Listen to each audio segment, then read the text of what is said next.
To start the speech, I need your assistance. I want you to close your eyes and imagine your perfect paradise location. I need you to be very specific. Think about what this location looks like and what it smells like. Is it quiet or are there sounds? If I ask each of you to describe what you were imagining, we would learn that each person's idea was significantly different. Some of you were imagining a deserted island. Some people imagine an amusement park. The way that each person envisioned something is different from the way everyone else imagines it. This is one of the most significant reasons that books always are better than their movie adaptation. A good story is like a children's coloring book. The author provides the outline, but the reader's imagination colors it in. As I read a book, I am imagining it happening one way, but another reader can envision it in a totally different manner, and both of us are interpreting the story in a perfectly legitimate way. Movies almost entirely eliminate imagination from the equation. Movies tell the story as the producer envisions it. A second problem that movies have is space. Authors have unlimited space. The story is over when it is over. This means that the author is free to divulge backstories and to explain details. He or she can have multiple overlapping plots. All of the devices that make truly great stories exceptional require space. Tolkien did not worry about his book being too long. He had a vision as to where he wanted the story to go, and he simply narrated that story. The movie adaptation of Lord of the Rings is quite possibly one of the best adaptations of a book ever. And yet even in this award-winning adaptation, the problem of space is seen.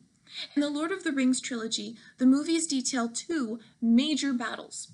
According to the original trilogy of books, there are 5. The movies make one brief reference to a third battle and entirely eliminate 2 others. Another problem that movies run into is budget. An author never has to worry that a scene he is contemplating would be too expensive to describe. But that is a production decision that heavily influences most movie adaptations. A good example of this is in the HBO adaptation of the Game of Thrones. There was a whole battle that they were supposed to stage, but they eliminated that part of the script.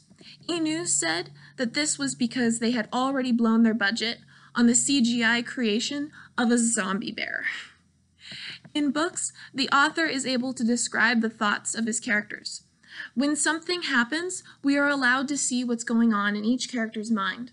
As an author for the Writing Cooperative says, there's only so much you can do on film, while on the page, readers get inside characters' heads and become emotionally invested. This is something that's almost completely impossible in the movies.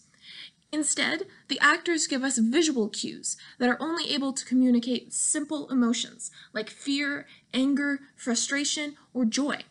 In most cases, we do not know that the protagonist is thinking about their dead parents or their lost love. We can only see that they are sad. Unfortunately, the majority of the time, when a production company decides to make an adaptation of a book, they choose a director and writer based on their skill at creating movies. Most of the time, the people responsible for making the movie are not fans of the source material. Sometimes they're not even knowledgeable of the source material. For some reason, these movie adaptations rarely include the author as a contributor to deciding how the movie script will be written. Several franchises have been crippled by this problem. Virtually every movie that has ever been based on the DC universe has failed to appeal to fans because the people who made the movie didn't understand their source material. Another horrible example is the Darkest Minds series. The writer and producer of this movie did not understand the book series that it was based on. Because of this, they made such drastic changes to the plot that one critic on Screen Rant wrote that it is now impossible for the movie to have anywhere near the same ending as the books had. Movies are a lot of fun. They provide the viewer with the opportunity to tune out and enjoy some simple entertainment. As a storytelling medium, however, movies are inferior to books because they are limited by perspective, size, and conception. Some movie adaptations are well done, enjoyable works of art. Others are horrible mutilations of the originals. Whether well done or poorly done, no movie is a substitute for the book it was based on.